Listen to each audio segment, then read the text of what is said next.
कुछ ना करना असंभव। ठीक है, कुछ ना करना असंभव। हे अर्जुन, हे अनघ अर्जुन, हे निर्दोष अर्जुन, संसार में दो प्रकार की निष्ठाएं मेरे द्वारा पहले बताई गई हैं, ज्ञान योग के माध्यम से ज्ञानियों की और कर्म योग के माध्यम से कर्म योगियों की। दो राहें मेरे द्वारा पहले ही सुझाई गई है, ज्ञान की और कर्म की। श्री कृष्ण का जो बड़ा योगदान रहा है श्रीमद् भगवद गीता के माध्यम से, वो रहा है जितने संभव हो सके सब योगों को बताना, सूचीबद्ध करना और साथ ही साथ मौलिक रूप से, दार्शनिक रूप से ये स्पष्ट कर देना कि वो सब अलग अलग होकर भी एक ही है। तो आज श्री कृष्ण आरंभ करते हैं ये कहने से कि मैंने ज्ञान योग बता दिया ज्ञानियों को, मैंने कर्म योग बता दिया कर्म योगियों को। फिर आगे क्या कहते हैं, तो अध्याय 3 श्लोक 4,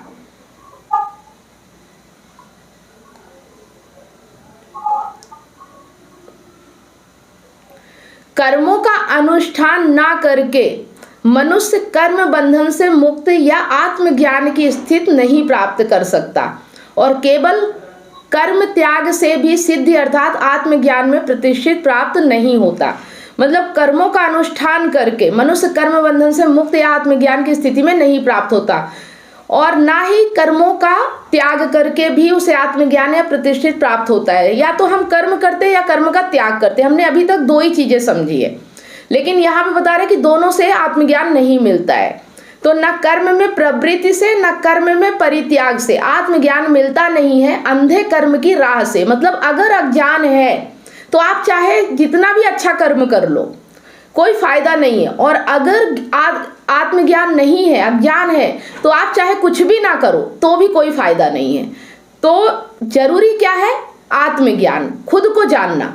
तो आगे कहते हैं कि जहां तक कर्म की बात है तो कर्मों का आरंभ ना करने मात्र से मनुष्य आत्मज्ञान नहीं पाने वाला और ना ही कर्म संन्यास से सिद्धि माने आत्मज्ञान में प्रतिष्ठित उपलब्ध होने वाली है। तो ज्ञानियों और कर्म योगियों दोनों को बराबर का संबोधित करके ये बात कही जा रही है, मात्र कर्म के तल पर प्रयास करने से बात बनने नहीं वाली है। मैं क्या करूं, मैं क्या ना करूं, जो कर रहा है क्या उसको रोक दूं और जो करता आ रहा हूं क्या उसको समाप्त कर दूं। कहते हैं नहीं, इससे नहीं होगा। मतलब जो हम अभी तक करते आ रहे हैं क्या उसे रोक दें या जो करने जा रहे हैं उसे समाप्त कर दें, तो ऐसा बिल्कुल नहीं करना है। न कर्म छोड़ना है न कर्म को करना है। ये कहकर श्री कृष्ण कर्म के मार्ग की सीमा बता रहे हैं। अगर वो